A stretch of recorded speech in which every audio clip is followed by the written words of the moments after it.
Welcome to Fab Maker's Workroom. I am Chris of Simply Classic, and today's Thursday, May 7th, 2026.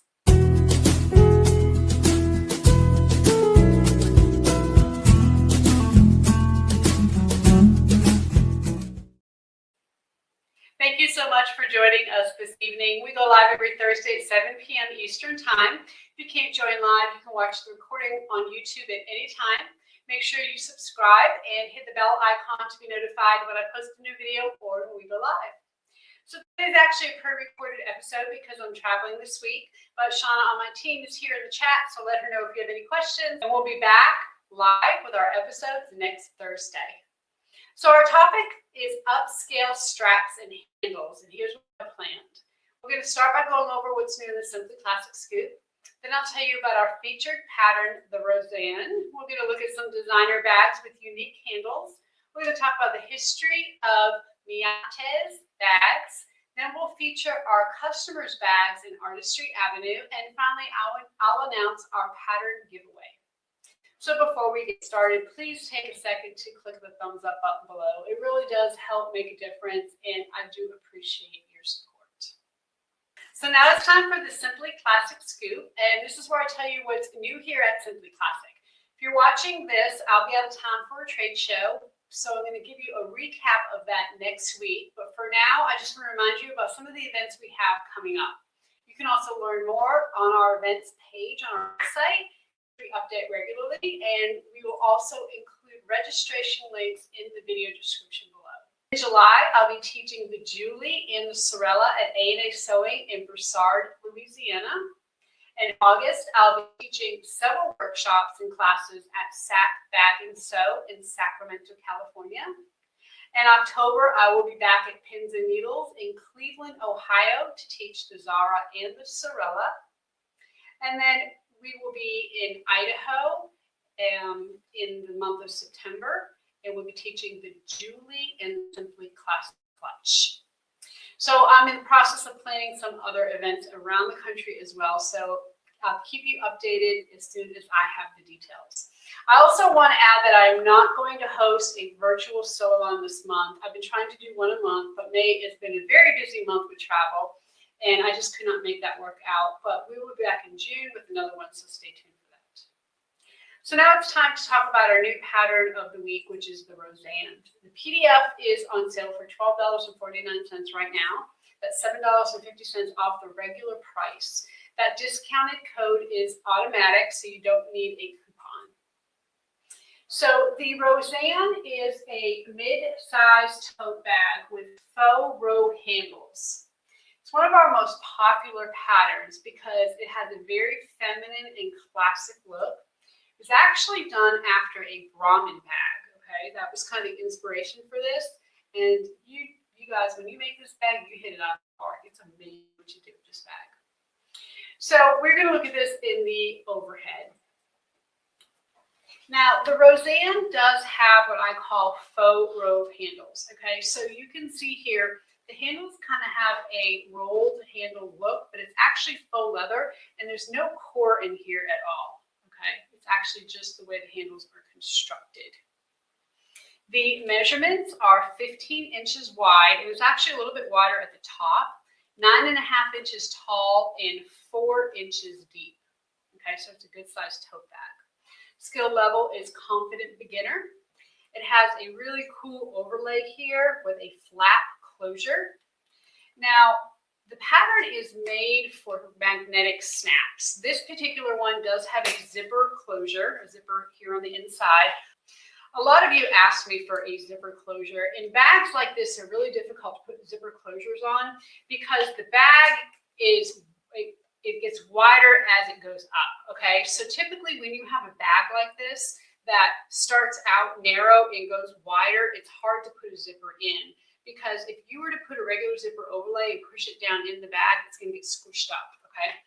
But despite that, because so many of you asked, I did show in the pattern how to do the zipper, and you can see the zipper is actually pointing towards the top. So when you top stitch this zipper overlay, you're top stitching it underneath instead of we usually top stitch it here at the top. Can't do that in this bag.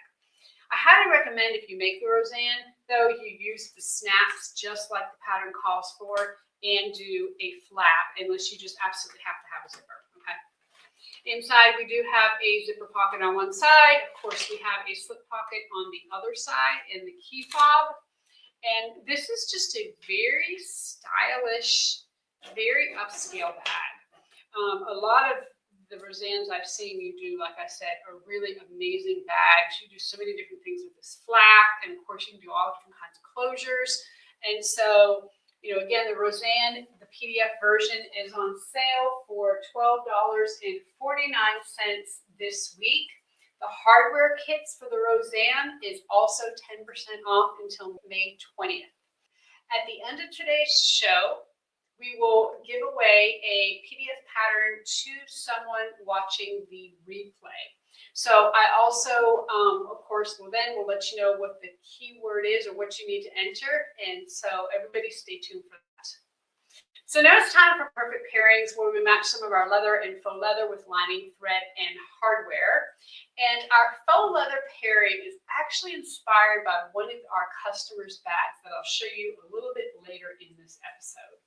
So she, well, we think she used, or we could pretty close to what she used, is light pink faux leather, okay? Then she used dark pink faux suede. Now, a lot of times when we pair our dark pink faux suede, we pair it with mauve, but we're pairing it with pink this time. For the lining, we recommend beige and then white, white zipper if you're going to use zipper, nickel hardware, and then with this, we think the white thread would be amazing. So, you know, whether you make a Rosanne or any other bag, we think this is a really great combination. For leather, we are actually going to show you our light pink leather. Now, this is a little bit different than some of the other pink leathers that we have. It's a little more pink, I guess you could say. And so, you know, it's a true, I guess you could say, a true pink is what I'm trying to get at. We, again, recommend the beige lining, the nickel hardware. For thread, we recommend bubblegum. This is a Tex 45 thread. It's not an exact match, but it's pretty close, and I think it would really make a nice contrast. Of course, as an alternative, you can always use white as well. So again, whether you're making a Rosanne or any other bag, we think this is really a great combination, and we think that you need to see what you can do with that. I think it'd be great. So we also want to mention that the pink leather is 10% off this week. Okay, and of course the hardware, the Rosanne hardware kits as well. So don't forget about that. So now it's time for designer bag inspiration, and this is where we get inspired. Okay, where we love to get inspired by designer bags that fit our theme. And lately on the Bag Makers Workroom, we've been talking about different kinds of handles. So a couple of weeks ago, we covered top handles. Before that, we learned about different kinds of strap connectors. But today, I want to take a step back and let's talk about some of the construction techniques and details that we can use to actually elevate straps and handles. So when I write patterns, I tend to keep my straps pretty simple. I like flat straps because it's very versatile. You can use leather, faux leather, cork, even fabrics make handles. You can even replace handles with webbing strap in most cases. And if I experiment with my straps and handles, it's usually the strap connectors or the hardware I'm using. But the strap itself tends to kind of stay the same. So now there are a few exceptions, and the Rosanne is one of them. I wrote the pattern with faux rope handles, just like I showed you earlier, because I really think it gives the bag a more upscale look. But I've also made the Rosanne with flat handles, and that's this version here. And not only did I make it with flat handles, but I also took the hardware out and just stitched the handles directly to the bag. So I've done that like the Julie bag. Also, I've taken out strap connectors and constructed the actual handle directly to the bag. So you really have some flexibility with that. But you can see here, we're going to go to the overhead for just a second so you can kind of see the difference in these handles. You can see the flat handle versus the rolled handle. Okay. Flat handle is obviously the typical kind of handle we see in bags. This faux row handle is very thin and different. Again, it does not have a cord in there. But it kind of gives you an idea of what it looks like. The flat handle is probably a little more casual, and this faux row handle would be, maybe a little bit more of a classier upscale look. So there's also some bags that I haven't released as full patterns like the Nina. That's actually a leather class, and I teach that online, and you can see how different the handle is here. So overall, I like my flat straps and handles. So today I'm actually going to take a step outside of my own comfort zone, and we're going to look at some techniques and features that designers use when they create luxury bags. Okay, so first is integrated handles, and the handle is built into the construction of the bag. Usually it's not its own pattern piece, it's structurally part of the main body. And this is common in hobo style bags. Of course, that means you can't just replace the handle unless you completely rework the pattern. So I really like this because it also said the flap and the handle are one. Flap, of course, curves around, and then you have a belt buckle that connects it, so it makes it a little bit adjustable. The Charles and Keith, obviously the gusset and the handle are all one, so that's really an interesting look as well. Again, something not easily changed out or replicated. And then this Valentino bag, the front panel is basically part of the straps. Now, a lot of times it's very difficult, and the reason why I don't do this a lot in regular patterns is because it's very difficult to replicate this in faux leather, unless you really just want raw edges everywhere. Leather is a little more acceptable because a lot of times we actually finish those edges with paint. It looks a lot better. We're using a veg shape, you can burnish them and it looks really good. But to actually integrate this into faux leather, in my opinion, to make it look really good is a little more difficult. So again, integrated straps are not a simple strap, but if you like this feature, I want to challenge you to brainstorm how you could alter or hack a pattern to include an integrated handle or strap. It will definitely be a challenge, but I'm interested to see what you can come up with. So next, let's talk about knotted handles. And often knotted handles are, decorative, and sometimes they actually hide stitches or hardware or other details that are behind the bag. So in this example here, this is an example of actually a knotted strap that is really more decorative, okay? So you can see that it's just almost like a regular strap. It's attached in the regular way, but it just has knots up through the handle itself. Okay, very interesting how they did that. And I kind of like how it's a little asymmetrical where you have part of the strap hanging down.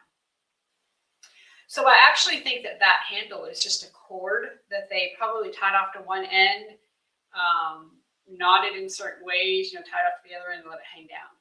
Kind of interesting.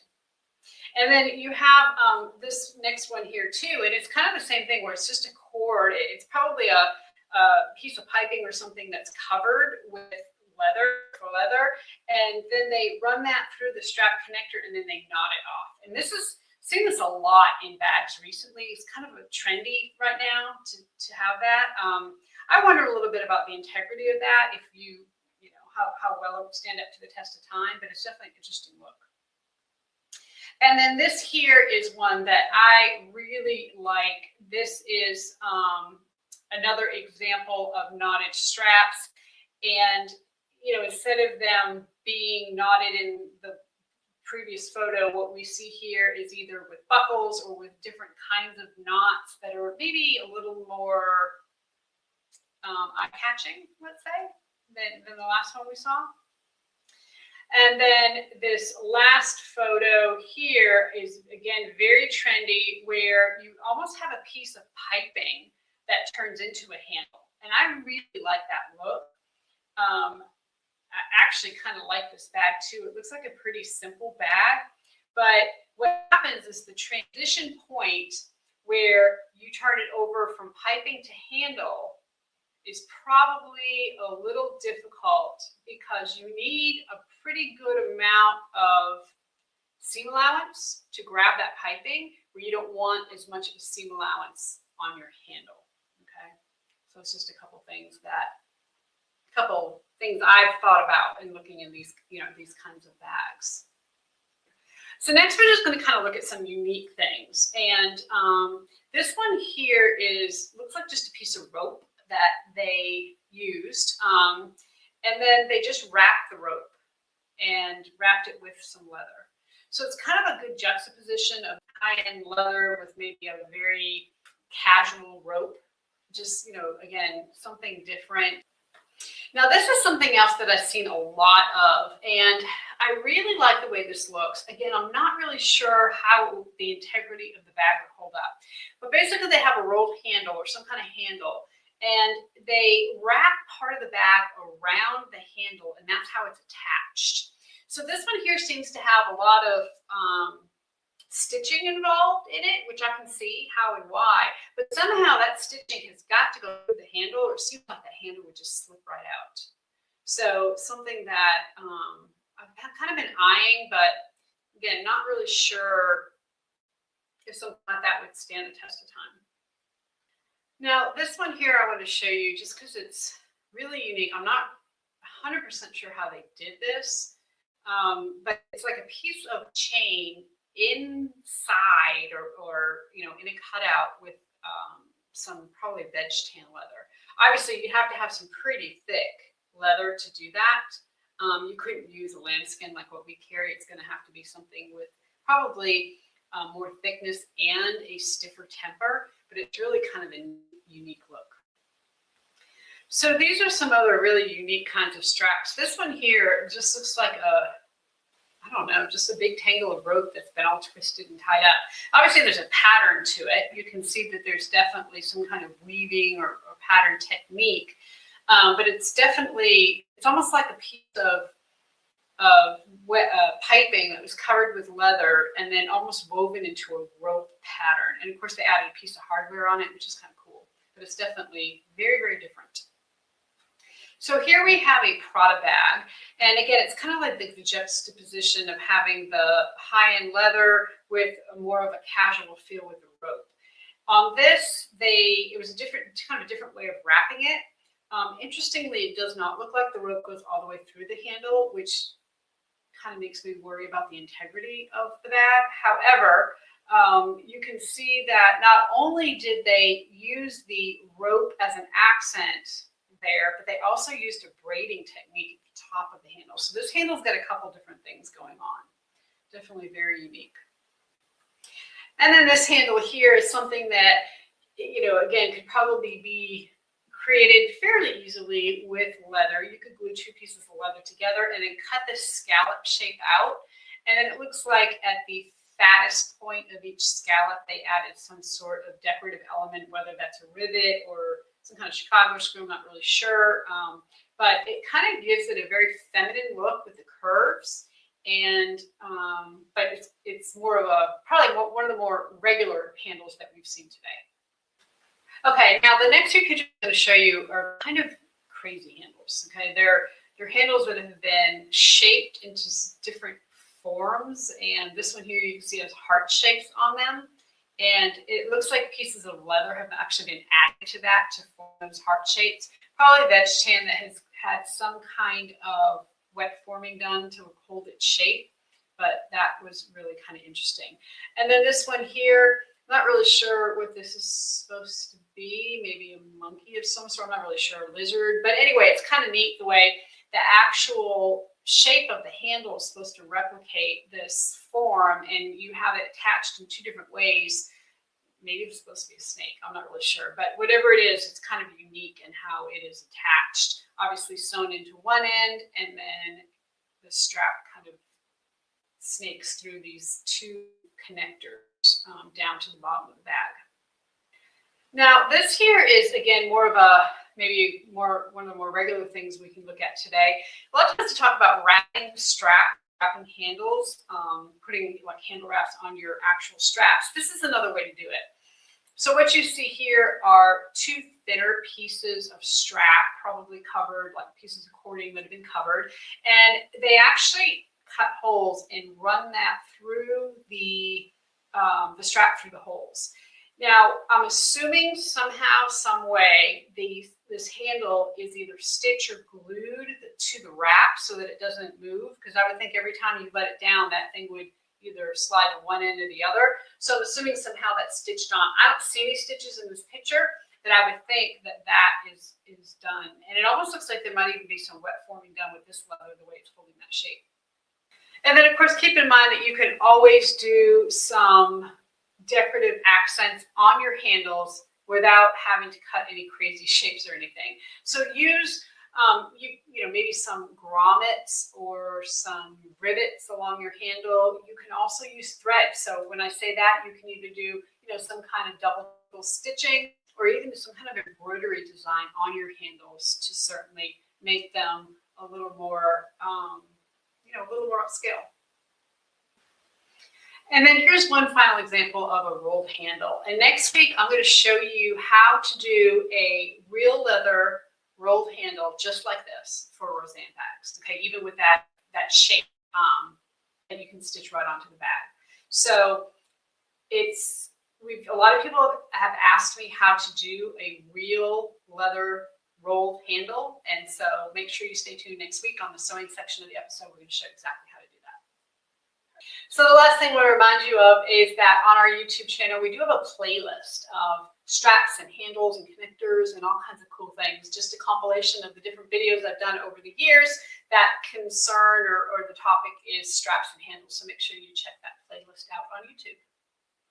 So our next segment is the Thursday Thread, and this is where I tell you a designer sewing story. And today we're going to learn about the brand Mietis. Some of you might recognize the Mietis, not just because they're a luxury brand, but because their tattoo bag inspired our newest pattern, the Novella. Since the Novella just came out last week, I thought this would be a perfect time to learn about this company. So Mietis is a brand new company. It was founded in Barcelona by the designer Maria Fontanillas and her father, Fernando, in 2017. Maria is Spanish born, but she studied design in Milan, Italy. Unlike a lot of the legacy brands we've discussed, Mietis has been a handbag brand from the beginning. Maria grew up among a tradition of leather crafting. She loved the artistry and culture behind it, so she wanted to help preserve it. And she was frustrated by the way everything is being mass-produced these days. It really made her kind of take matters into her own hands, and she started her own brand. So go Maria.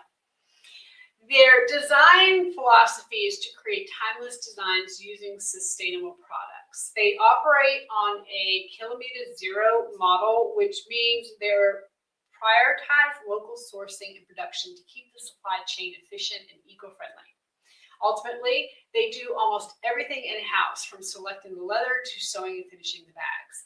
And all of the leather comes from the Catalan region of Spain. A lot of Mietis bags features custom color combinations specifically ordered by their customers. Mietis works with a wide range of palettes, but to keep costs low, they do them on a pre-order basis only. In general, they do a very limited run and produce only 2,000 bags each year. For a luxury brand, that's a very small number. That approach allows them to maintain high quality and exclusivity while reducing waste. Maria describes the brand's aesthetic as vibrant and geometric with lots of personality. Their bags tend to be structured, almost architectural, and a little playful. That makes sense because Maria says her bags are often Art Deco inspired. Here are a few of their original designs. You can definitely see the Art Deco influence shining through in these shapes, and especially the Mary on the left. But their most famous bag, which was one of their first productions back in 2017, is the Tattoo bag, and its larger brother, the Tattoo bag. Again, this is the bag that inspired the Novella. Go back and watch last week's episode if you want to learn more about how they're similar and different. But a fun fact, if you didn't know, that tatito can be Spanish slang for dad, but Maria actually calls her brother tatito So the bag was named after him. So Mietis is an upcoming brand that I'll definitely be keeping an eye on. They aren't super well known in the US yet, but designs are very innovative. I also appreciate that they're not putting out 100 new bags a year. They're very thoughtful about what they produce. I'm excited to see where Maria takes the brand next. So now it's time for Artistry Avenue, and every week we choose 3 bags that were posted in the Simply Classic Bag Making community on Facebook. If we feature your bag, you can get a free PDF pattern of your choice. You have 30 days to email info@simplyclassic.net. Let us know which pattern you would like. Let's take a look at this week's artists. So Crystal made our newest pattern, the Novella, and this pattern just came out last week. It is, of course, brand new, and we really love seeing everyone's bags. Crystal made her Novella with a pink suede and a pink faux leather and mushroom, we think, faux leather. She also added this beautiful webbing strap that really matches beautifully. I mean, the color combination is perfect for spring. I really love that she brought 2 shades of pink and brought them together. So if you've been paying attention, you might have realized that this is the bag that inspired our perfect pairings this week. Crystal did say that next time she's going to use a little bit more stabilizer on the front panel because it was sagging slightly. So that's something, if you're concerned about, you can definitely go ahead and add a little bit of heavier stabilizer on your front panel. Either way, I think this bag turned out beautifully. So great job, Crystal. Lisa Ann made the Rosanne, which is our pattern of the week. She paired faux ostrich with a darker faux suede, which is really a gorgeous combination. She also made a matching wallet to go with it. She used the faux ostrich to make the roll handles on the Rosanne, and she also added some English points on her strap connectors. Okay, so see how her strap connectors she sewed directly to the bag and kind of added that. It's not exactly an English point, but it's pretty close. It really gives the bag a very equestrian look, very upscale look, and this is really gorgeous. So Colleen also made the Rosanne with a faux rolled handle. She used faux crocodile ostrich, or we like to call crocstridge, in the color cream, which is one of my favorites, and it pairs beautifully with this orangey tone. I love that she used the crocstridge to make the key fob and zipper placket in the interior. Gives a little pop of texture, and the tilde lining is perfect with this color palette. You can also see that she added a zipper closure, which is optional on the Rosanne. The other option, of course, is magnetic snaps, like I mentioned earlier. We just saw Lisa Ann do a minute ago. Hers, if we go back one, you can see she actually did magnetic snaps on hers. Okay, so that's the magnetic snap, and then of course Colleen made the zipper placket. So either way, they're both in the pattern, one or the other. So fantastic job, all of our artists, Crystal, Lisa, Ann, and Colleen. Thank you for sharing your amazing makes. Don't forget to email info@simplyclassic.net within 30 days to let us know which PDF pattern you like.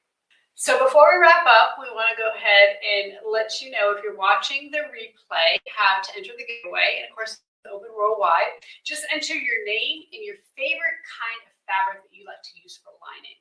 So it might be cotton, maybe waterproof canvas, satin, linen. There's so many options. So what is your favorite? So just make sure that when the video is over, you refresh it and then go ahead and leave a comment on the replay with that information so we can get you entered in the drawing. Don't forget to post your Simply Classic makes in the Facebook group or email them to info@simplyclassic.net. Please remember to click the thumbs up button on your way out. I appreciate everybody joining me for the Bag Makers Workroom. And of course, we will be back live next week, Thursday, May 14th at 7 p.m. Eastern Time. We'll be a sewing episode, and I'll be demonstrating how to make a real leather rolled handle. So until next week, everybody, happy sewing.